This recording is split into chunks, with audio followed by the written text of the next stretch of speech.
Welcome to my YouTube channel. आज जो बच्चों मैं आपको करवाने जा रही हूँ ना, वो बहुत इंपॉर्टेंट क्वेश्चन है नाइन्थ क्लास के लिए। मोस्टली एक क्वेश्चन तो इस टाइप का आता है, ठीक है। क्यूबिक इक्वेशन के फैक्टर्स बनाने, ठीक है। अगर आप किसी कंपेटिटिव एग्जाम की तैयारी कर रहे हैं तो भी ये यूज़फुल है मेरी वीडियो, ठीक है। वहाँ पे भी आपको क्यूबिक इक्वेशन के फैक्टर्स बनाने के लिए शॉर्टकट मेथड तो करना ही होता है, ठीक है जी। आज जो मैं आपको मेथड बताने जा रही हूँ ये कभी आपने पढ़ा नहीं है, ठीक है। क्लास नाइन्थ में जो है एक तो डिवाइड वाला करवाते हैं आपको, एक मिडिल टर्म्स को स्प्लिट कर कर करवाते हैं, ठीक है। जो आज मैं मेथड करवाने जा रही हूँ बिल्कुल एकदम से नया है और इजी भी है। हाँ जी बेटे, देखो सबसे पहले जब आपने इसके फैक्टर्स बनाने हैं तो आपको एक फैक्टर तो ना हिट एंड ट्रायल मेथड के साथ ही ढूंढना पड़ेगा। जैसे आपको क्लास में बताया होगा कि आपने इसमें 1 -1 2 -2 ये वैल्यू पुट करनी है, ठीक है जी। अब देखो मैं आपको एक बात बताती हूँ, अगर यहाँ पे सभी साइन पॉजिटिव के हैं तो आप पॉजिटिव वैल्यू मत पुट करना, ठीक है। क्योंकि आपका कभी भी जीरो आंसर नहीं आएगा। हमने फैक्टर्स क्योंकि वैल्यू पुट करके यही देखना होता है ना कि ये इसका जीरोस है, ठीक है, इसके फैक्टर्स है, यही देखना होता है। जीरो आना चाहिए अगर किसी चीज़ के फैक्टर है। अगर -1 इसका फैक्टर है तो -1 को पुट करने के बाद जीरो आएगा। देखो 1 पुट करने पे ऐसे ही नजर आ रहा है कि 1 पुट करने पे जीरो नहीं आएगा, क्योंकि सभी साइन की है क्या है बेटे, पॉजिटिव है। 2 पुट करोगे तो भी पॉजिटिव है बेटे, ठीक है। तो आपने क्या करना है, नेगेटिव साइन यहाँ पे पुट कर कर देखने हैं। -1 पुट कर लो, -2, अगर -1 भी फैक्टर नहीं है तो -2 करो, अगर -2 भी नहीं है तो -3 करो। मीन्स अगर पॉजिटिव के साइन है ना तो आपने नेगेटिव वैल्यू पुट कर कर देखनी है। अब हम -1 चेक करें कि -1 इसका फैक्टर है, तो आपने क्या करना है बेटे, एक्स के प्लेस पे -1 पुट कर दो। देखो यहाँ पे -1, यहाँ पे भी -1, यहाँ पे भी -1 +20, ठीक है। ये रेस कर देती हूँ मैं तो यहाँ से। अब देखो -1 का क्यूब, -1 को 3 टाइम मल्टीप्लाई -1 होगा। एक बात का ध्यान रखना, जब भी ऊपर जो है ना ऑड में पावर हो तो माइनस का साइन ही आएगा, अगर इवन में पावर है तो पॉजिटिव साइन आएगा, ठीक है जी। ये शॉर्टकट मेथड है। अगर -1 की पावर 3 है तो -1 आएगा, ठीक है जी। 1 का क्यूब तो 1 ही होता है, -1 की पावर स्केयर है, ठीक है। इवन नंबर है तो पॉजिटिव आ जाएगा, 13 आ जाएगा बेटे यहाँ पे, प्लस माइनस माइनस -32, यहाँ पे +20, ठीक है जी। इसको सॉल्व करो, 13 में से अगर आप 1 कट करते हो तो 12 आ गया बेटे, ठीक है जी। अब 12 में से -32 को कट करोगे तो -20 आ जाएगा, ये देखो जीरो। इसका मतलब क्या हो गया कि -1 इसका फैक्टर है, पहला ही हमने वैल्यू पुट की और फर्स्ट ही फैक्टर आ गया, ठीक है जी। अब इसका मतलब x+1 एक फैक्टर तो आपको मिल गया, ठीक है जी। अब इसके 2 फैक्टर और ढूंढने हैं, तो उसके लिए आपने क्या करना है, देखो यहाँ पे ना ऐसे लाइन लगा लेना। अब इसके सबके कोफिशिएंट यहाँ पे लिखने हैं। एक्स क्यूब का कोफिशिएंट क्या है बेटे, इसके आगे क्या लिखा हुआ है, कोई नंबर नहीं लिखा हुआ तो 1 मान लो यहाँ पे, ओके।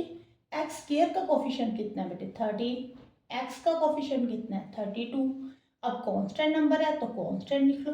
अब ठीक है, यहाँ तक सबको समझ में आ गया कि सबसे पहले हमने कोफिशिएंट लिख लिए, ठीक है जी। अब आपने कौन सा फैक्टर ढूंढा है, एक -1 इसका फैक्टर ढूंढा है ना, तो यहाँ पे -1 लिखना है बाहर, ठीक है। फिर आपने क्या करना है, ध्यान से सुनना, 1 को नीचे लेकर आओ, ठीक है जी। जो फर्स्ट नंबर है ना वो सेम आ जाएगा। अब 1 को -1 के साथ मल्टीप्लाई करो, -1 आ गया, ओके। अब 13 में से -1 किया तो कितना आ गया, 12। अब 12 को -1 के साथ मल्टीप्लाई करो बेटे, 12 इंटू -1 -12, यहाँ पे लिखना मल्टीप्लाई कर कर। अब कट कर दो बेटे, 20 आ गया। फिर 20 को -1 के साथ मल्टीप्लाई करो, -20 आ गया, देखो यहाँ पे, ठीक है जी। इजी है ना। अब आपने देखो, अब एक फैक्टर तो आपको मिल गया, ठीक है जी, इसकी पावर क्यूब थी। अब जो नीचे रह गई आपने इसको क्वाड्रेटिक इक्वेशन में लिख देना है। यहाँ पे 1x², यहाँ पे 12x +20। अब आपने इसके फैक्टर्स बना लेने हैं बेटे। देखो एक फैक्टर तो आपका x+1 है, एक आपके पास एक क्वाड्रेटिक इक्वेशन बन गई, ठीक है जी। इसके फैक्टर्स बनाओ, 10 2 20 होता है, 10 इंटू 2 20 होता है, 10 + 2 कितना होता है, 12 होता है, ठीक है जी। हमें यही चाहिए। अब आपने क्या करना है, x² + 10x + 2x + 20, यहाँ से कॉमन निकालो बेटे, यहाँ पे x + 10 आ गया, यहाँ पे 2 रह गया कॉमन, ठीक है जी, 2 प्लस एक्स प्लस 10, यहाँ पे एक एक्स प्लस 2 एक्स प्लस 10, ठीक है जी। 3 फैक्टर बन गए। देखो क्यूबिक इक्वेशन के 3 फैक्टर बनते हैं। एक फैक्टर हमने हिट एंड ट्रायल के साथ ढूंढ लिया, ठीक है जी। 2 फैक्टर जो है ना वो इस मेथड के साथ हमने फाइंड कर लिए, तीनों फैक्टर्स आ गए। अब ये मैंने क्वेश्चन जो सॉल्व करवाया ये पॉजिटिव वाला करवाया ना बेटे, अब मैं नेगेटिव वाला सॉल्व कराती हूँ। अगर माइनस का साइन हो तो आपने कैसे करना है, वेट फॉर ए मिनट।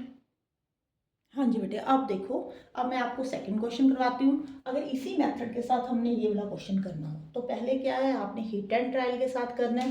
पहले आप 1 -1 2 -2 इसमें से कोई भी वैल्यू पुट कर देखो, ठीक है। पहले 1 पुट कर देखो, फिर -1, फिर 2 -2। यहाँ पे आप नेगेटिव पॉजिटिव दोनों पुट कर सकते हो। अगर साइन पॉजिटिव हो तो आपने पॉजिटिव वैल्यू नहीं पुट करनी, ठीक है बेटे। यहाँ पे देखो 3x³ -x² -3x+1। अब आप पहले 1 पुट करके देख ले हम, यहाँ पे 1 का क्यूब, यहाँ पे 1 का स्क्वायर, यहाँ पे 1 + 1, यहाँ पे 3 -1 -3+1। देखो यहाँ पे 3 ये पॉजिटिव का ये नेगेटिव है बेटा, ये भी कट हो गया। ये -1 या ये +1 ये भी कट हो गया। इसका मतलब आपके पास एक फैक्टर तो मिल गया आपको। कौन सा फैक्टर है बेटे, 1। तो x फैक्टर हो गया बेटे।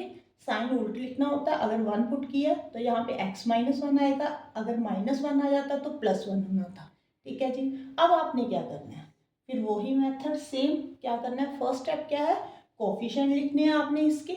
x³ का कोफिशिएंट कितना है बेटे, 3, x² का -1, x का -3, कांस्टेंट टर्म 1। फैक्टर क्या ढूंढा था, 1, ओके। फिर मैंने क्या बोला था, पहले आपने क्या करना है, सेम फर्स्ट जो नंबर है वो आपने सेम नीचे लिखना है। अब 3 × 1 = 3। अब 3 में से -1 को कट करो बेटे, 2 आ गया, ठीक है जी। अब 2 को 1 के साथ मल्टीप्लाई किया, 2 × 1 = 2। अब प्लस माइनस माइनस तो माइनस होता है, ये पॉजिटिव है ये नेगेटिव है बेटे, -1 आ गया। -1 को 1 के साथ मल्टीप्लाई किया तो -1। अब यहाँ पे क्या आ गया, 0, ओके। अब देखो इसको आपने क्वाड्रेटिक इक्वेशन की फॉर्म में लिखना है। 3x² + 2x - 1।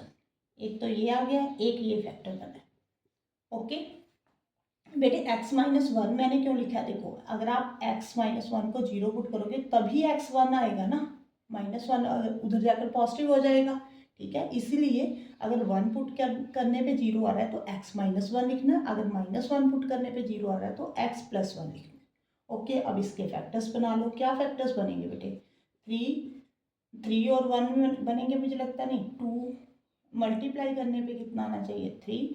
ऐड और सब्ट्रैक्ट करने पे 2 आना चाहिए, ठीक है बेटे। 3x - 1x ऐसे ही बना लो, ठीक है जी।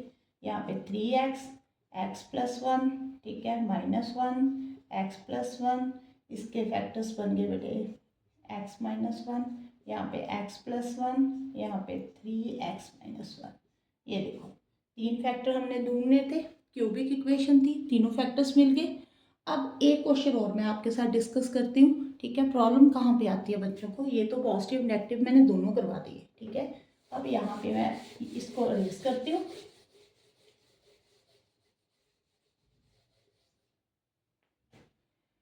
ये देखो बेटे, अगर ऐसे क्वेश्चन आ जाए आपने इसके फैक्टर्स बनाने हैं तो बच्चे देखो ये क्यूबिक इक्वेशन है, इसमें x³ है, ठीक है जी, x⁻1 है, x² यहाँ पे मिसिंग है। तो आपने क्या करना है, यहाँ पे ना जब आप पहले तो देखो हिट एंड ट्रायल मेथड ही लगाना है। 1 - 1 पुट करके देखो, बाद में बताती हूँ आपको। ये देखो 1 पुट कर देखिए हम, यहाँ पे 1 पुट किया, यहाँ पे 1, यहाँ पे 6, 1 - 7 + 6 = 0, 7 - 7 ये 0 आ गया, ठीक है जी। ये 0 आ गया, इसका मतलब ये इसका फैक्टर है। 1 पुट किया तो x - 1 एक फैक्टर मिल गया आपको। अब आपने जब ऐसे इसके कोफिशिएंट लिखने हैं ना तो क्या बताती हूँ मैं, यहाँ पे प्रॉब्लम आती है बच्चों को। देखो आपने x³ का कोफिशिएंट लिख लिया 1, x का कोफिशिएंट -7, कांस्टेंट टर्म 6। ऐसे नहीं करना। रीज़न, जब आप क्वाड्रेटिक इक्वेशन लिखते हो ना, अपनी क्यूबिक इक्वेशन लिखते हो, यहाँ पे x³ फिर x² आना चाहिए, ठीक है। तो आपने ये मिसिंग है ना बेटे x², तो 0 x² लिख लेना, -7x + 6। पहले पूरी इक्वेशन लिखना, उसके बाद ठीक है यहाँ पे 0 आएगा, यहाँ पे -7, यहाँ पे 6। अगर यहाँ पे x मिस होता बेटे, x की जो टर्म है वो मिसिंग होती तो आपने 0x लिख लेना था। मीन्स अगर कोई भी टर्म मिस है ना तो आपने उसको 0 के साथ मल्टीप्लाई करके लिख देना है। मतलब 0x², अगर x वाली टर्म मिस होती तो 0x लिख देना था। ठीक है, अब देखो 1 फैक्टर है तो आपने 1 सेम एज इट इज ही लिखना है। 1 × 1 1 होता है, 1 + 0 1 होता है। 1 को 1 के साथ मल्टीप्लाई किया -1, नहीं +1 सॉरी, यहाँ पे -6 को 1 के साथ किया तो -6, ये 0। ठीक है जी, एक फैक्टर इसका x - 1 है तो यहाँ पे क्वाड्रेटिक इक्वेशन लिखो x² + 1x - 6। ठीक है जी, इसके फैक्टर्स बना दो बेटे, 3 × 2 = 6 होता है। ठीक है, यहाँ पे +2 + 3 - 2 आएगा। ये तो सबको बनाने आते हैं। यहाँ पे x कॉमन निकाल लेना बेटे, x + 3 आ गया। यहाँ पे -2 कॉमन निकाल लेना, यहाँ पे x + 3 आ गया, x + 3 x - 2। ठीक है जी, एक फैक्टर यही है बेटे x - 1 जो आपने हिट एंड ट्रायल के साथ निकाला था। ठीक है, ये इसके तीनों फैक्टर्स हैं। मुझे बताओ अब इजी है। अगर आपने मेरी वीडियो पूरी देखी होगी ना तो यहाँ पे कभी प्रॉब्लम नहीं आएगी बेटे क्यूबिक इक्वेशन में। बस इस बात का ध्यान रखना, कोई भी टर्म यहाँ पे मिस नहीं होनी चाहिए। अगर मिस है तो आप 0 के साथ उसको लिख लेना। ठीक है, अगर वीडियो अच्छी लगे तो प्लीज़ लाइक कर देना और चैनल को सब्सक्राइब जरूर करना। और बेटे कमेंट बॉक्स में बताया करो कि आपको मेरी वीडियो कैसी लगी है। Thank you for watching.